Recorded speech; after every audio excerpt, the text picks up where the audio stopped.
This old guy DIY video has to do with the technique I'm using to attach this carpet to the pontoon deck.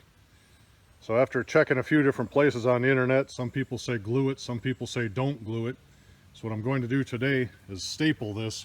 I'm using 9/16 staples and a T50 stapler.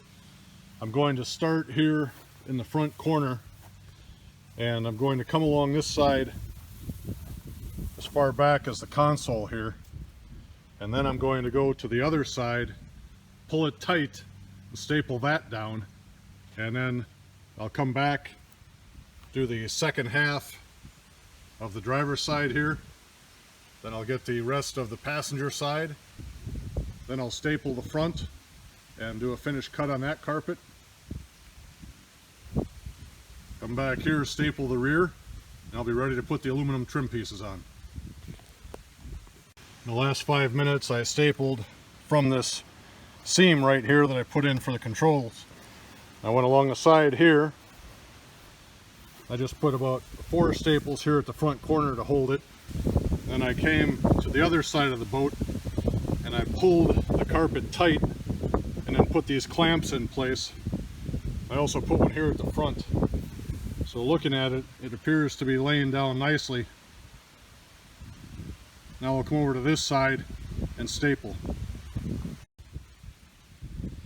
Although I had planned to use clamps along the side, I found a better technique is just to grab this, pull it down tight with my left hand, and then staple with my right. That way I'm constantly keeping tension on the thing, and with the clamps, as I was stretching it, I would find it was bunched up a little bit closer to the clamp.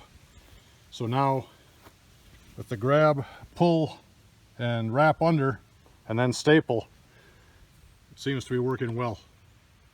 The stapling is done, and I learned one thing. When you get the carpet, I was so excited last night when the carpet showed up that I pre-cut it to the size of this hole. But as I stretched the carpet today to put it on, I actually moved it over a little bit.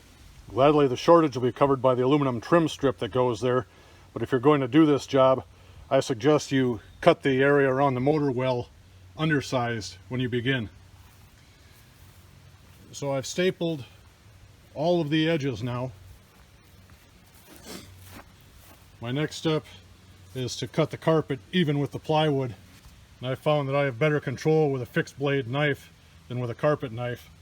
So I just take this, basically stand it up along the edge of the plywood, hold the carpet in my left hand, pull the carpet away from the boat, and it cuts nicely.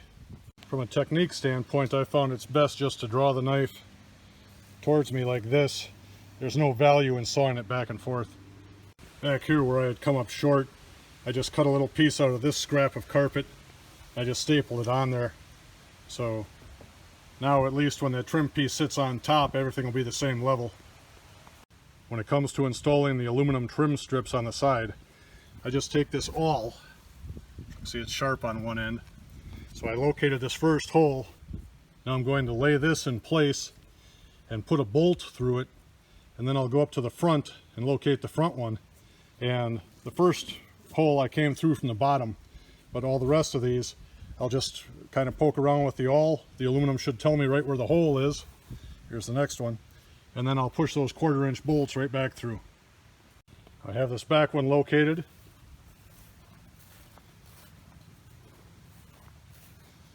The front one is in, so that lines everything up. Now it's just a matter of pushing the trim in against the side, poke that all through there, and then I'm just tapping the 1/4-inch bolts in with a hammer. It's been about an hour and a half, and the trim is on all the way around. So I used my Milwaukee screwdriver this time, and I just set it to 2. I wasn't looking to really compress the joint and squeeze the heck out of it. I just wanted a nice tight fitting, and I came around, put the wrench in from the bottom, held it with a screwdriver on top, and then to check, I just put my hand in afterwards to see that I had at least 2 threads on the other side of the nut. So everything is fastened down. It's now 1 o'clock on a Sunday. It's time to start putting the cage back on.